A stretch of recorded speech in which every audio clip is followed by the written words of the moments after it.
friend, Josh Mahan. Josh, thanks for coming to the podcast, man. I appreciate it. So in high school, what machine are you on then? So in high school, I mean, I was still kind of hanging out on that 250 for a while. I was kind of one of those guys that you're gonna have to start earning some money and doing your thing, which is good for me. It made me who I am today. So the first quad that I kind of saved up and got on my own, I bought from Phil Battaglia, and it was a blaster. It was his old blaster because he stepped up to the Banshee. So I got the blaster, and Blasters are fun. Yeah, it was cool. I was probably I don't think I was quite old enough to drive. I would say I was probably maybe 15, 14. And it was good. It was a two-stroke. Like they have their fair share of problems and extra maintenance and stuff like that. But it was a cool quad. So that got me by for a few years, and then I was kind of getting a little bit more established, had a little more money, this and that. So then I stepped up to a 300EX. Those were kind of the thing back in that time frame. Maybe the 400EXs were a little bit more prevalent, but I could afford a 300, so that's what I got.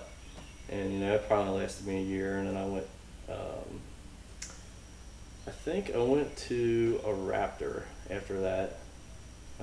They came out in 2001, and I was like, at the time, it was kind of like the new big thing coming out. And I was like, we were out of high school, I was working as an electrician, making some money.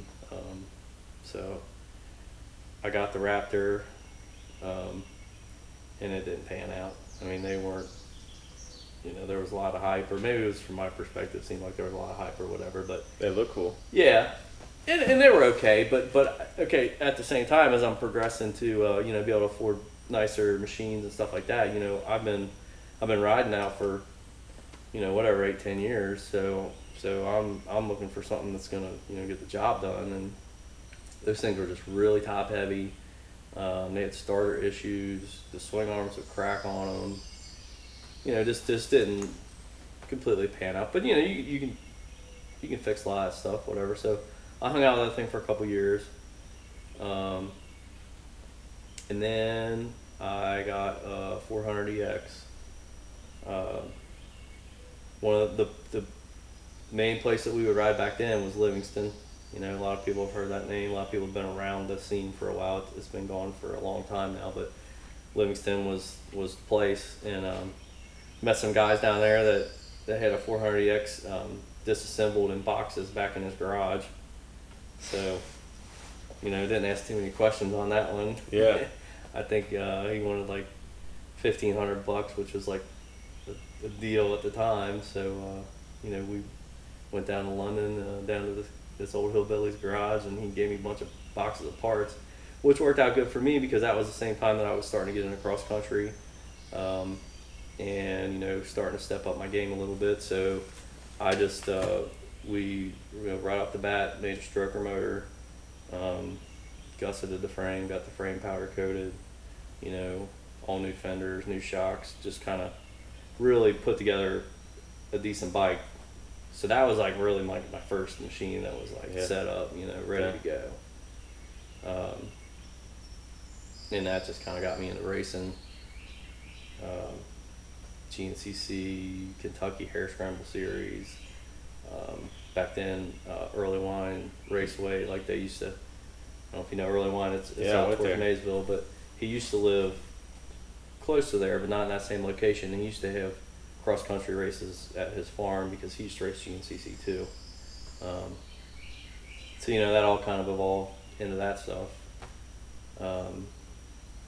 After that, I went to a YFZ. That was kind of like, I think I bought the first year of that. I want to say it was like a 04.